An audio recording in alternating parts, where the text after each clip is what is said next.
ఈ రాజేష్ గాంతో పని చేపించేసరికి నా తల పానం తోకకొస్తాంది. ఈడు పెట్టే టెన్షన్ కు నా జుట్టంతా రాలుతున్నది.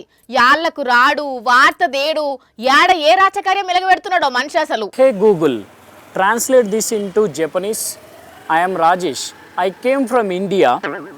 In India, everyone call me good boy. これを日本語に翻訳してください。 అగ చూడుండ్రి, వార్త దేకుంటా వాయిస్ సెర్చ్లు చేస్తున్నాడేందో.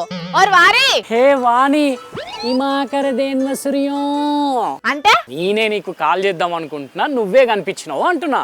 ఏం భాష అది? నిహోంగో డెస్. డ్రెస్ కొనిస్తావా? ఎందుకు? డ్రెస్ కొనిచ్చుడు కాదు, ఇది జపాన్ భాష అని జపనీస్ లో చెప్తున్నా. అన్న అయిపోయినాయిగా, జంతుకు ముఖం వేసుకొని జపానీస్ మాట్లాడతావా? నీ జపానీసు చేపల నీసు నాకెందుకు గాని వార్తేం తెచ్చినావు చెప్పు ముందుగల. చెప్తా తీగని, నేను జపనీస్ లో కొన్ని పదాలు నేర్చుకున్నా, సరదాగా నీకు అవి చెప్తా, తెలుగులో గెస్ట్ చేసి చూద్దాం. సరే చెప్పు. కొన్నిచ్చువా టోటేమో సుటెకి తీసిని ఏంటిదో చెప్పు. అర్థమైంది.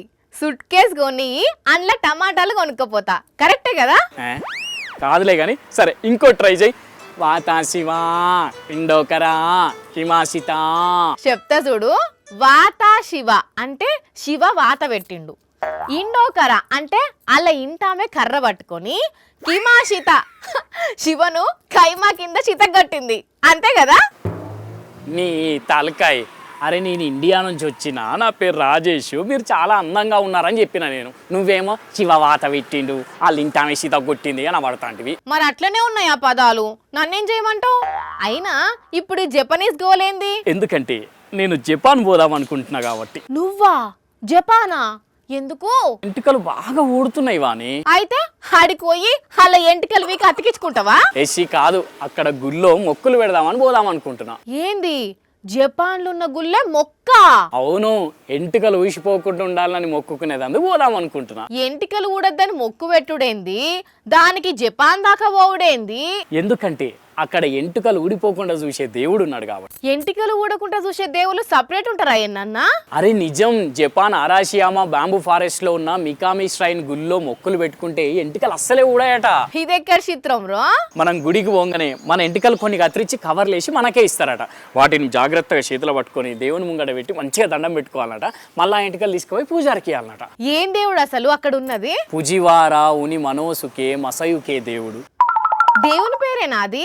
అవును, దేవుడు అంటే ఒక రకంగా గురువు అనుకోరాదు. మసయుకి జపాన్లో మొట్టమొదటి హెయిర్ స్టైలిస్ట్ అట.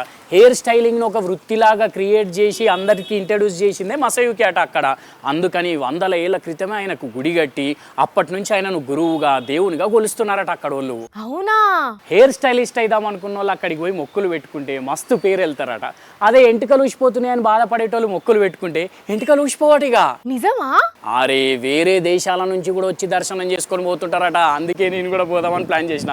అన్నట్టు నీకు కూడా జుట్టు ఊసిపోయి సవరం పెట్టుకొని కవర్ చేస్తున్నావు కదా, పొంగుముట్టి పెట్టుకున్నాను. నువ్వు కూడా వస్తానంటే రా, మరి కలిసిపోదాం. నాది సౌరమాన్ని ఎక్కిరిస్తావా? చెప్తావు నీ సంగతి.